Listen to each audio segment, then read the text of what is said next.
Two very important parts of our study of colligative properties have to deal with boiling point elevation and freezing point depression. We covered this a little bit in Honors Chem, and we'll continue to do so here. We'll get into some more of those advanced problems. So this is the equation that we're going to be working with. The one for boiling point and freezing point both look pretty similar. So first, let's identify our variables. Delta TB is your change in boiling point, or your boiling point elevation, how much that boiling point is going to be changed by that solute. Then we have I, this is the Van't Hoff factor, and that tells you the number of pieces the solute will split into when you put it in solution. Non-electrolytes do not ionize. They are not made of ions, so they will not split up when you put them in solution.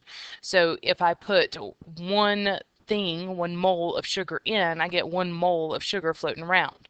So your Van't Hoff factor would equal 1, or your I would equal 1 for a non-electrolyte.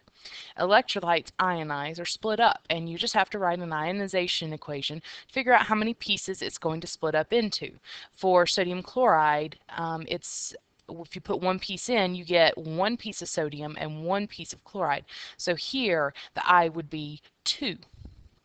Now, Kb is the boiling point constant, and it's always given for the solvent, and we'll talk about those for water here in a minute. And then molality, that usually is written with a fancy M, I just couldn't find it here. So it's your moles of solute and kilograms of solvent. Be very conscious of your units here and what we're dealing with molality. Okay. If we go to the next slide, which is a problem, I've already got it over here, I'll show you how these work. So dissolve 1 mole of our glycol, which is a non-electrolyte, into solution. So what we're going to need to do is first we're going to have to, well, let's write our equation. Delta TB equals I times KB times molality. Well, our solvent here, our solute is glycol. Our solvent is water. All right, so in finding our molality, it's moles of solute over kilograms solvent. So that's the first thing I'm going to have to calculate because I want to get this change in boiling point. So 1 mole of my glycol divided by, I've got 250 grams, so 1, 2, 3 for kilograms, 0.250 kilograms. All right, so, and we're going to end up with a molality of 4. Now we can plug that into this equation because we are looking for our change in boiling point. The Van't Hoff factor, because it is a non-electrolyte, I equals 1. So it's 1 times Kb. Kb is for the solvent, and that's water. So the Kb for water is 0.51 degrees C per molal. It's got little crazy units. So 0.51 degrees C per molal times my molality, which is 4 for this particular solution. All right, so I get 2.04, molality cancels out, degrees C. That is my change in boiling temperature. But this question, and we have to be careful with these, asks what is the boiling point of the solution? Well, water normally boils at 100 degrees C. Well, it is now going to change by 2 degrees.